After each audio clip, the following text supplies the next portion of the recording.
वक्फ board की जो जायदादें हैं उसमें जो लीज़ है वो बहुत पुरानी लीज़ है, जिसकी वजह से आमदनी बिल्कुल कम है, तो इसको रिवाइज करने की कोई कोशिश हो रही है? देखिए, बहुत सारे प्रॉपर्टीज़ की लीज़ बहुत पुरानी है और कुछ जगह रेंट पे जो दी गए हैं वो भी उस टाइम के मार्केट रेट पे शायद दिए गए हैं। अब कुछ जगह ये भी हो सकता है कि जो है कुछ कम्युनिटी डेवलपमेंट के लिए करके बोल के बहुत कम दाम में शायद दिया गया होगा।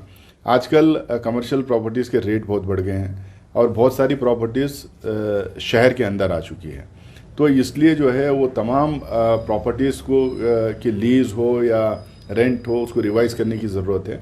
हम लोग हमारे डिस्ट्रिक्ट चेयरमैन और डिस्ट्रिक्ट ऑफिसर्स को बोले हैं कि वो तमाम प्रॉपर्टीज़ के लीजेस और रेंट्स जो है रिवाइज किया जाए। अगर ये नहीं करेंगे तो कम्युनिटी को भी नुकसान है और वक्फ बोर्ड को तो नुकसान है ही है। छोटे मोटे प्रॉपर्टीज़ का तो रिवाइज होता रहा है पहले भी, लेकिन जैसे बड़े प्रॉपर्टीज़ हैं, आलमी इदारा हो गया और भी बहुत सारे कर्नाटक में इदारे हैं और बहुत सारे ऐसे इदारे हैं जो पॉलिटिकल इन्फ्लुएंस है जिन्हें, तो ऐसे बड़े इदारों को भी रिवाइज करने की कोशिश हो रही है। देखिए, कोई भी इदारा हो जो वफ़ का इदारा हो, वफ़ की प्रॉपर्टी है, उन तमाम फाइल्स को हम टेकअप कर रहे हैं। तमाम प्रॉपर्टीज़ के रेट्स को, रेंट्स को, लीजेस को हम रिवाइज करने की कोशिश करेंगे।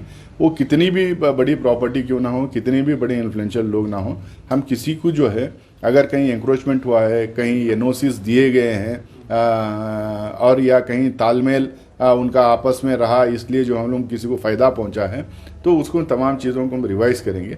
कोई भी हो, कितने भी बड़े आदमी हो, लेकिन वफ़ इज़ ऑलवेज ए वफ़। वफ़ के इदारों में हम किसी को स्पेयर नहीं करेंगे।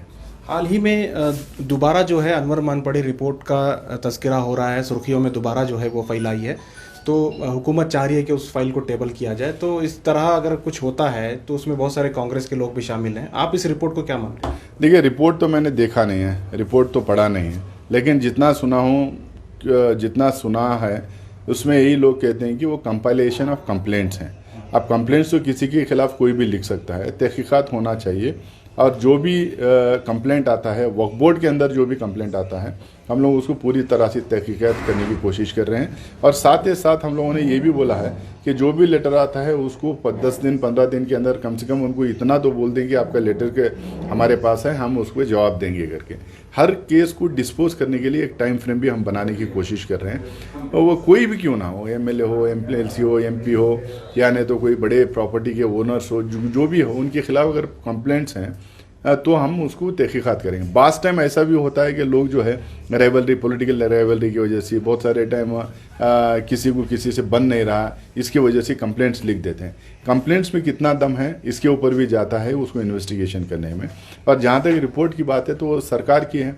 अब उसमें अनवर मानपड़ी साहब को किसने बोला, कौन रिपोर्ट बनाने के लिए बोला, वफ़ से वो कैसा रिलेटेड है, मुझे तो पता नहीं, लेकिन मुझे लगता है कि जिसके ऊपर भी कंप्लेंट है वो तहकीकात हो, उसमें दूध का दूध पानी का पानी हो जाएगा। एक आखिरी सवाल, कांग्रेस की नई कमेटियां बनी हैं, पूरे जो मेन बॉडी है उसमें भी तब्दीलियां हुई हैं, खरगे साहब भी जो हैं अब जनरल सेक्रेटरी नहीं रहे हैं, तो उसकी क्या वजह?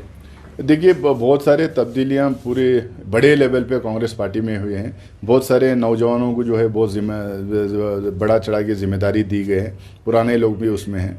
बहुत सारे लोग अपने सेहत की वजह से या नहीं तो अपने उम्र की वजह से जो है बाहर रहना भी चाह रहे थे, इसलिए बाहर उनको रखा गया है। और जहाँ तक खरगे साहब की बात है, खरगे साहब ने खुद कहा था क्योंकि उनके घुटनों में बहुत ज़्यादा दर्द रहता है, ट्रैवल करने के लिए थोड़ा प्रॉब्लम होता है करके, बल्कि वो खुद ही बोले थे कि वो राज्यसभा में ज़्यादा एक्टिव रहेंगे और राज्यसभा के मेंबर बने हैं तो ज़्यादा एक्टिव रहेंगे। इस जिम्मेदारी से उनको थोड़ा इस जिम्मेदारी से हटाया जाए करके बोल के। और लेकिन वो फुल फ्लेज CWC भी मेंबर हैं और CWC मेंबर ज़्यादातर बहुत सीनियर मोस्ट जो लीडर्स होते हैं उन्हीं को रखा जाता है। और ये मुझे लगता है कि ये हाईएस्ट डिसीजन मेकिंग बॉडी में उनकी जो एंट्री हुई है, ये कर्नाटका के लिए भी जो है एक बहुत बड़ा एहसान, एक बहुत बड़ा जो है एक रेस्पेक्ट की बात है, बहुत बड़ा जो फ़ख्र की बात है। बहुत बहुत शुक्रिया। तो ये थे डॉक्टर नासिर हुसैन साहब, जिन्होंने हमें वक्फ के ताल्लुक से काफ़ी जानकारी दी। इनका कहना है कि वक्फ बोर्ड में तब्दीली की ज़रूरत है और इसीलिए वो लगातार मीटिंगें भी कर रहे हैं और कोशिश कर रहे हैं कि वक्फ बोर्ड को एक नया रंग दिया जाए, एक नया रूप दिया जाए, ताकि लोगों को इसका सीधा फ़ायदा पहुंच सके। कैमरा पर्सन समीर के साथ शाहिद काजी, बेंगलुरु।